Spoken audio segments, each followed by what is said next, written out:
This is Arkies in the Beltway, your look at national politics and the Arkansans influencing the discussions. I'm Alex Thomas, Washington correspondent for the Arkansas Democrat-Gazette, reporting from the nation's capital. Thank you for joining us for this episode of Arkies in the Beltway for the week of April 27th, 2025.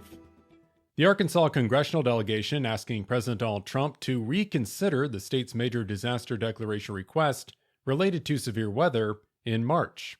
As the Democrat-Gazette's Josh Snyder reports, FEMA has rejected the major disaster declaration for individual assistance and has yet to approve the request for public assistance in response to storms back on March 14th and 15th. Arkansas Governor Sarah Huckabee Sanders made her own appeal to the president on April 18th.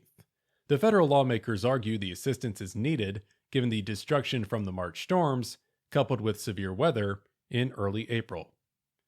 Representative French Hill, part of a bipartisan House delegation that attended this weekend's funeral service of Pope Francis. The Little Rock congressman joined House Majority Leader Steve Scalise and others in Vatican City on Saturday to honor Francis. The Pope died earlier this month at the age of 88. President Trump also attended the funeral. The Senate and House of Representatives returned to Washington on Monday, and for Congressional Republicans, there will not be much time to waste. Committees have until May 9th to submit recommendations for meeting Republicans' goals of cutting spending and preserving the 2017 tax law. As mentioned in past episodes of Arkies in the Beltway, 3 Arkansans have significant roles in this process, given their positions as committee chairs. Senator John Bozeman of Rogers will lead the Senate Agriculture Committee's efforts to find $1 billion in spending reductions, which would take place over the next decade. Representative Hill and the House Financial Services Committee will also need to find $1 billion, as will Representative Bruce Westerman of Hot Springs and the House Natural Resources Committee. Hill previously told the Democrat-Gazette that his committee is eyeing funding for the Consumer Financial Protection Bureau as part of its recommendations. Westerman in the House Natural Resources Committee is focusing on options to boost revenue through mining and forestry projects, as well as energy lease sales.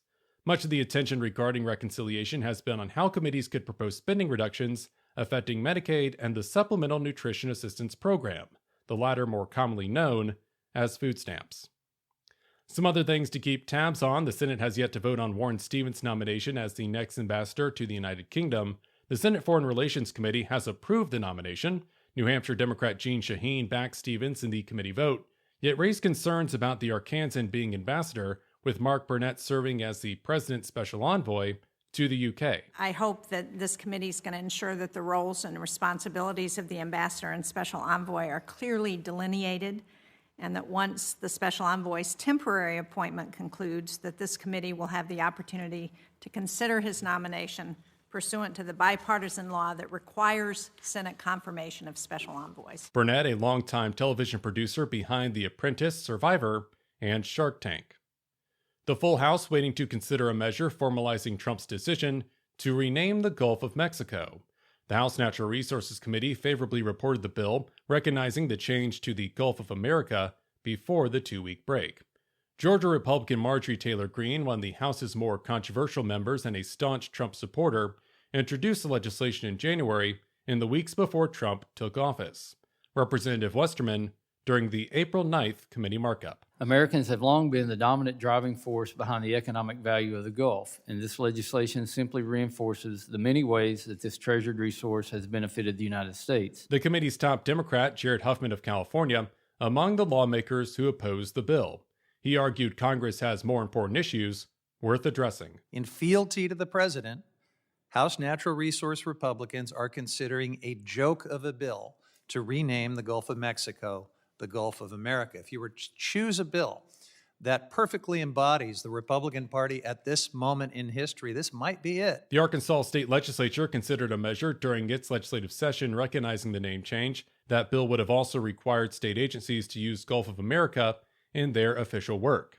The State House of Representatives rejected that legislation back in February. And that'll do it for this edition of Arkies in the Beltway for the week of April 27th, 2025. You can stay up to date with all news involving Arkansas at arkansasonline.com. Special thanks as always to the team down in Little Rock. I'm Alex Thomas, and this has been Arkies in the Beltway. Thanks for listening.